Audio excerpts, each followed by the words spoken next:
Hello students. So in the last class we had discussed about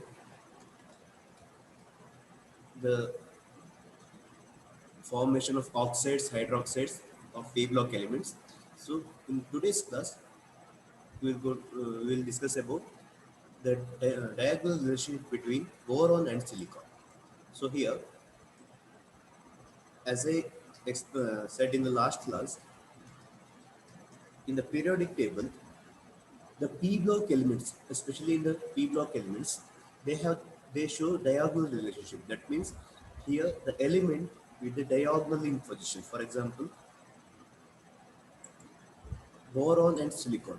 They are positioned in the periodic table. They are diagonally in position, and aluminum with the germanium and gallium and so like this, they have the diagonal relationship like this. That means they have the similar property. Some of the properties are similar in these two cases, although they have the different groups. They are present in a different group. For example, boron in one group and silicon in the another group, and in the another period also. But they have the similar properties.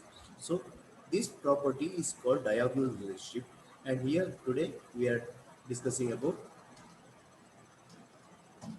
the diagonal relationship between boron and silicon. This is the first pair. This is the boron and silicon. Their group is 13. That means boron present in 13 group and silicon present in 14 group. And boron present in the period 2 and silicon in the period 3. After all these, they have the similar in their some of the properties. So let's discuss about the properties here. First thing is same charge to size ratio. That means their charge and size ratio of boron and silicon and their electronegative character, negativity character, they both are same. That means in these two cases they have same charge to size ratio and electronegativity values. Some common properties showing the similarity between the boron and silicon are given below. That means after all this, the same charge and size ratio. As I said in the last class, the size of an atom in a periodic table is a very important character. That means size.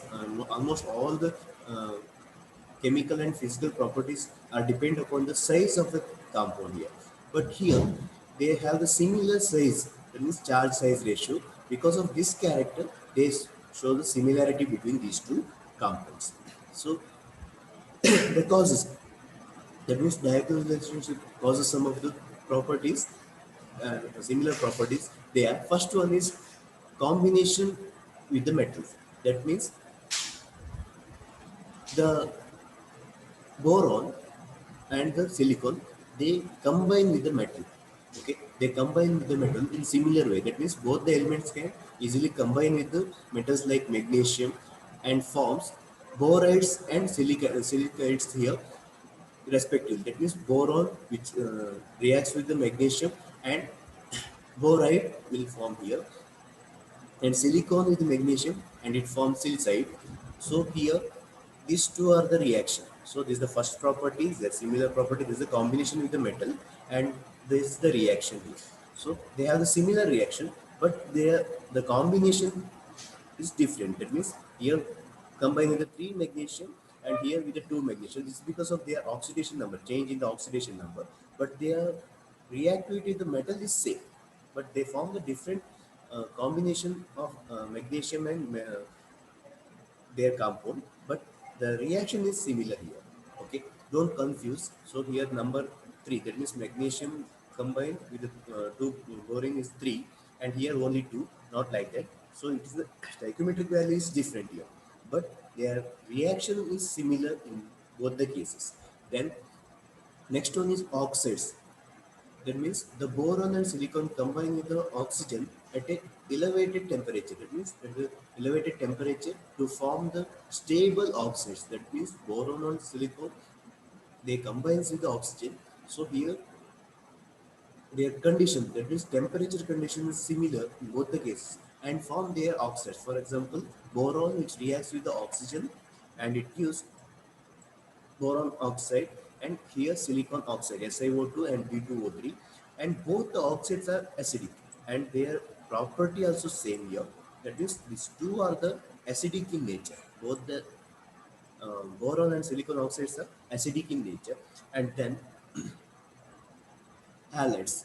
So halides BCl3 and SiCl4 formation. That means boron chloride and silicon chloride.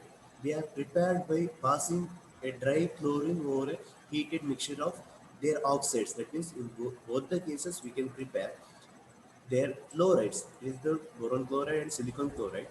It's by similar reaction. That means the preparation method is same in both the cases. That means they are dry chlorine is passed over the for their oxide. That means here we are using B2O3, that is a boron oxide. Here we are using silicon oxide, and their condition is same here. You can see here carbon in the presence of carbon, and we are passing dry chlorine here in the both the cases, and it gives the chloride their respective chlorides. And then carbide formation, the carbide, that is B4 boron carbide and silicon carbide, are obtained by heating the element with the carbon. So here also the condition, the electric furnace, in the electric furnace they are heating the carbon with the with their boron and silicon, and it gives boron carbide and silicon carbide here. This also the condition is same, and their character also. The both carbides are hard like a diamond. That means they shows the carbide property, that is the hard property in the both the cases boron and silicon. They shows the uh, hardness same similar here.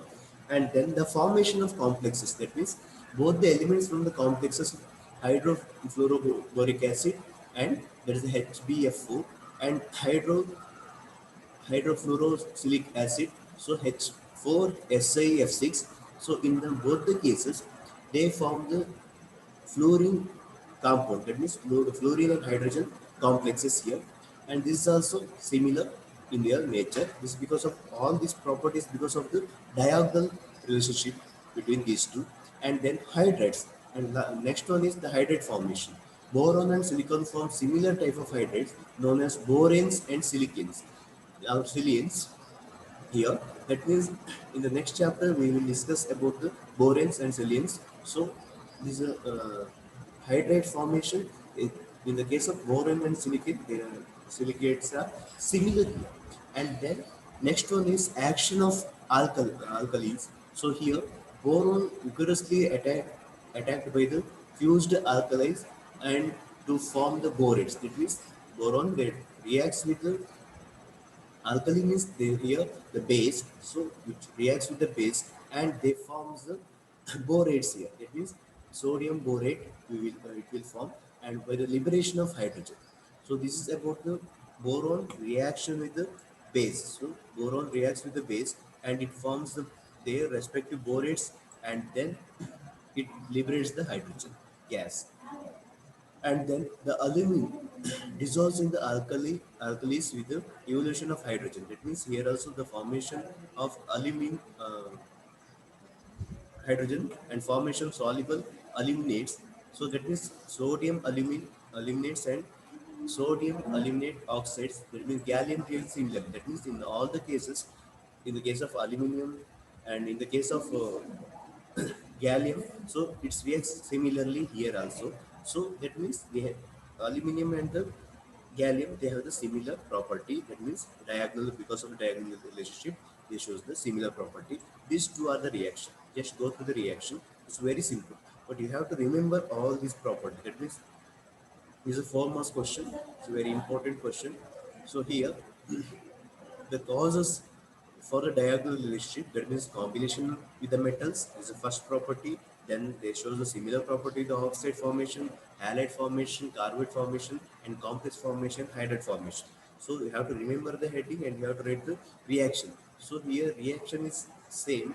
That means boron, silicon, and then silicate and formation of halides. All these are similar here. And then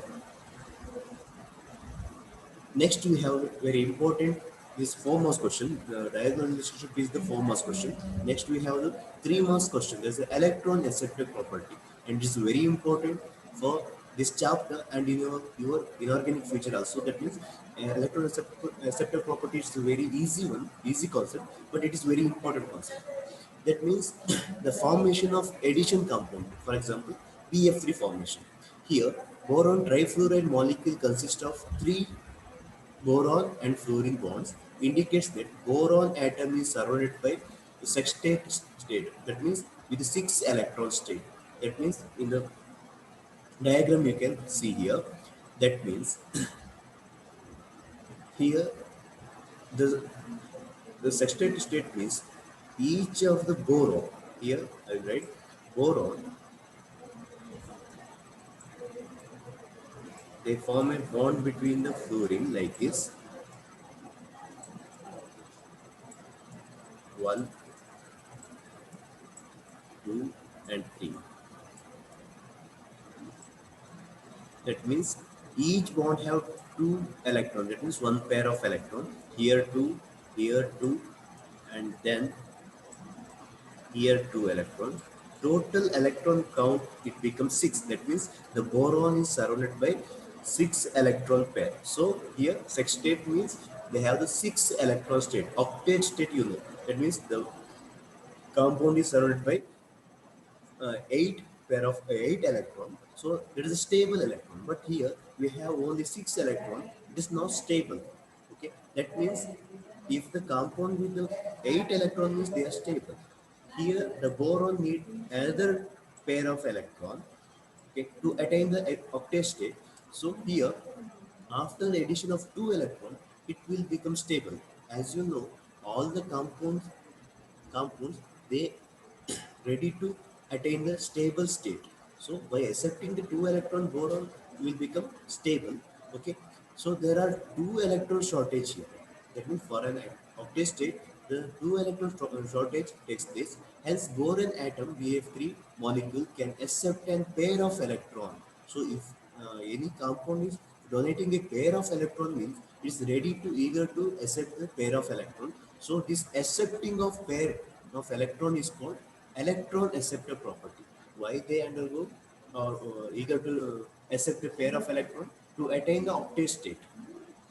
After accepting a pair of electron, the boron becomes octet state, so it is a stable state. So it is eager to accept a pair of electron. So this property is called the electron acceptor property. So here the nitrogen, phosphorus, oxygen, sulfur, fluorine, etc. So they compounds which are ready to donate a pair of electron. So this atom compound are called electron donor.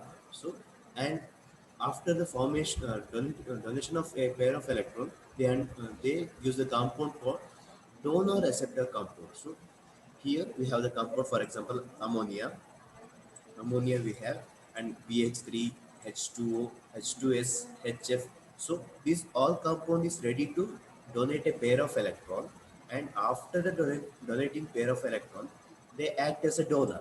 This all act as a donor, and boron trifluoride it acts as a acceptor, and this compound is called donor acceptor compounds.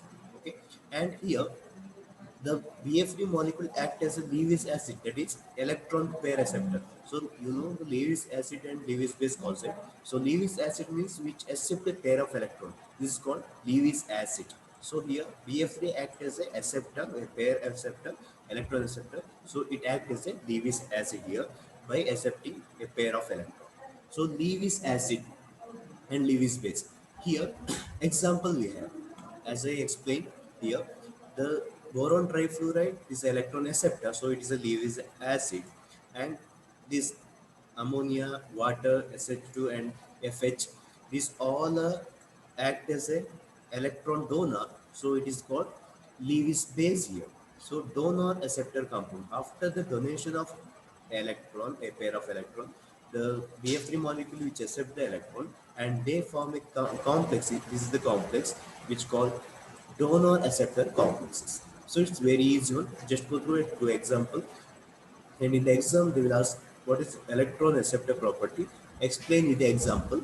In that cases, you have to write the explanation, this explanation, and then you have to give the example. So here, any two example you have to remember. So this easy one. So what is electron acceptor property? So the property of donating a pair of electrons to a boron which accept a pair of electrons to attain octet state. So this is what we call electron donor acceptor compound. The compound becomes the electron donor acceptor compound, and this process is called electron acceptor. This property is called electron acceptor property. So this is also very easy one. And then next one is boron. This is also very important concept for 3 marks. There is a borans. So the borans means the hydride of boron. So the hydride of borons, they are called borans here. The hydrates of borans are called borans, and according to the number of boron atom, that means on the basis of number of boron atom, they are called as di, tri, tetra, penta, like that. So they are named on the basis of number of boron atom. So here the number of boron atom is very important. So here if they have only one boron means there's a borane, there is a one boron atom, and if they have two means di, that means two boron atom, tri means three boron atoms, tetra means four, and five boron we have means in the compound means there's the pentaboron, etc. This one while naming is a very easy one.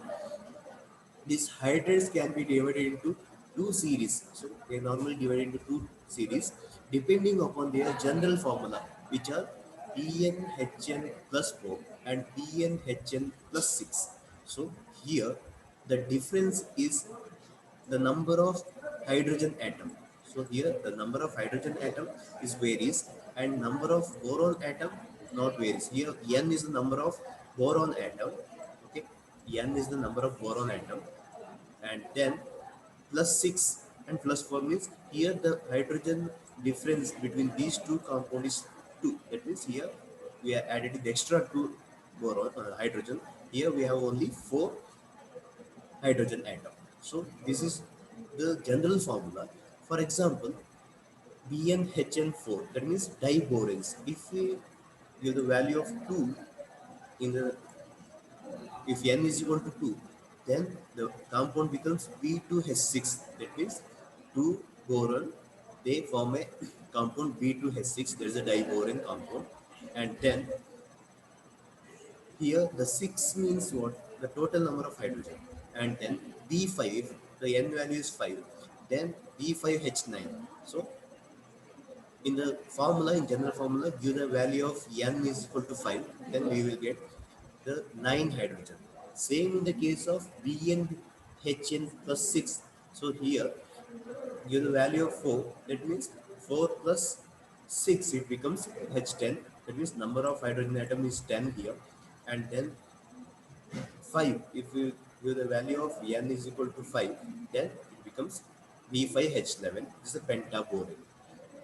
So here the general formula and with their example.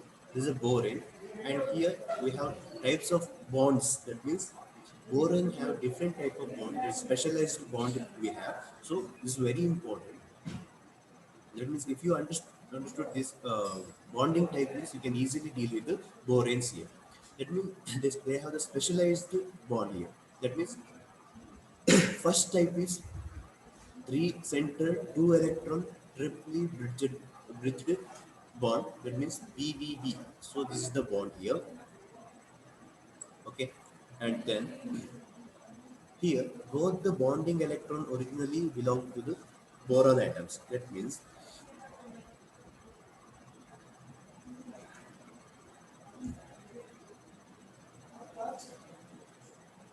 yes, here you have to understand the borans, you must know the electronic configuration of borans. That means 2s 1s2 2s2 2t1.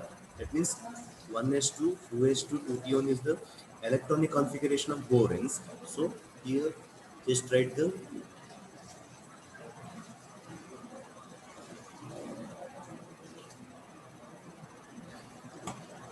boron, its electronic configuration. There's a 1s2 completely filled shell, and then one first cell, and 1s2 2s2 uh, 2p1. So its atomic number is 5. So 1s2, 2s2, 2p1. Here the outer electronic configuration is important. That means s orbital with the 2 electron like this, and p orbital, in the p orbital we have only one electron. So this is the only one electron we have. So total atomic number is 5. And now what is this 3 center 2 electron bond means what? So here the boron, all are the boron here. That means is the boron, and then another boron, here also boron. Okay. Now just write the outer electronic configuration. That is, we have 4 orbital. So 1, 2, 3, 4. I write like this.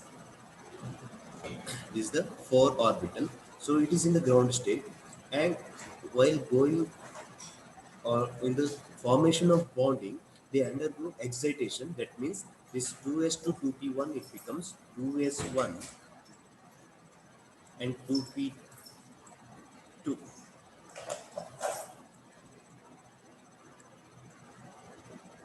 That means s orbital, one electron from the s orbital, it will excite to the higher energy state, that is p orbital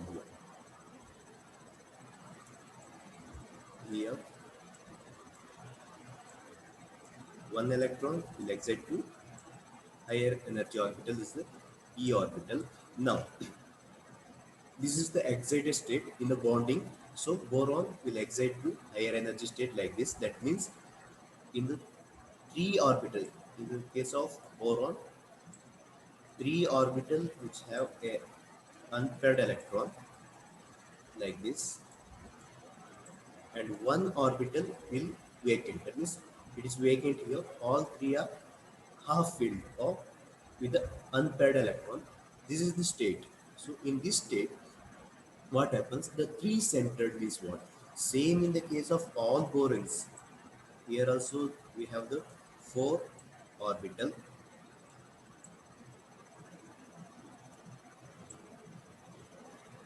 Here also 4. Here also 4.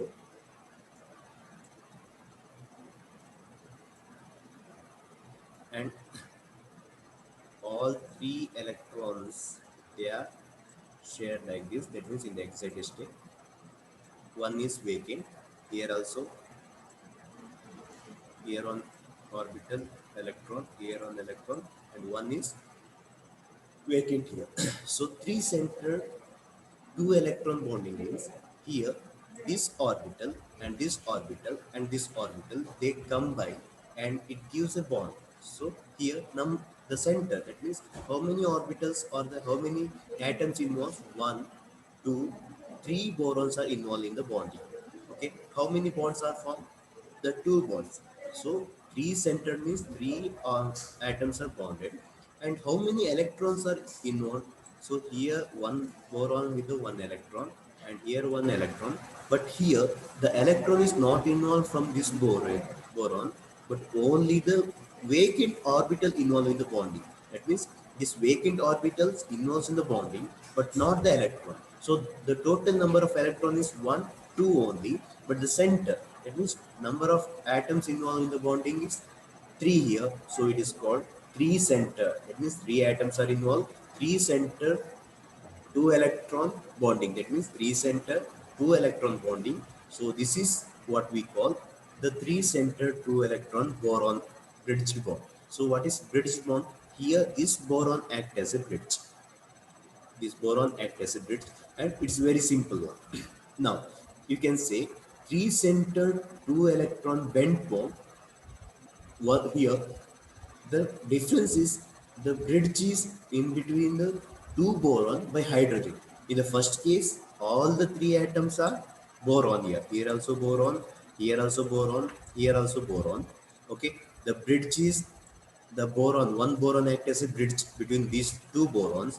But here, three center, two electron. Here, the two borons, they are bridged from one hydrogen atom, and this is what we call three center, two electron bent or bent bond, or a banana bond we call. Here also the same thing, and the boron exists in the same way as I explained here. But the hydrogen, you know, the electronic configuration of hydrogen, that's a 1s1. 1s1, that means only one orbital with a one electron. So here what happens, the hydrogen which donates one electron, and here it donates the one electron for the bonding, okay, and then this boron donates the one electron for the bonding, but this boron donates only the vacant orbital, not the electron. So number of electron involved in this bond is 1 2, with the number of vacant or number of orbitals involves here 3. So it is called 3 center. So this 3 center, 1 2 3 orbitals are involved, and number of electron involved here only 2. So it is 3 center, 2 electron bent bond. So one bonding electron originally belong to the boron. That means one bonding electron, one electron from the boron and another electron from the hydrogen. So it is 3 center, 2 electron bent bond. And then 2 center, 2 electron normal bonding. So here is also normal one. That means if we have the boron, for example, here we have, in this case also, the two boron, if we have two boron means they donate one electron each for the bonding. So here it will donate one electron, here it will donate one electron, and this make a bond, and it is the normal bonding. So this is the normal bonding process here. One orbital which donate one electron, another orbital which donate one electron. So it becomes two center by involving of two orbital, and then two electron. That means here also the electron involved here two. So two electron, two centered normal bonding. So this normal bond. So here also the two boron atom which donates the one electron. So this is called two centered two electron normal bond. And then two centered two electron normal bond of BH. So here one is both the donating atom or sharing atom is boron, but here one is boron, another one is hydrogen. So this is what we call the two center two electron BH bond. So these are the types of bonding. It's very easy if you understood this concept. Okay, why it becomes three center two electron? Because number of donating pair, that means the donating pair is two electron or donating electron is two, but number of donating orbital is 3. So 3 center. 3 center because the 3 borons donating 3 orbitals.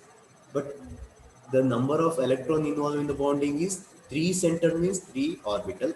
2 electron means only 2 electrons are involved in the bonding. So 3 center 2 electron. So these two are, that means 3 center 2 electron boron bond and 3 center 2 electron hydrogen bonding.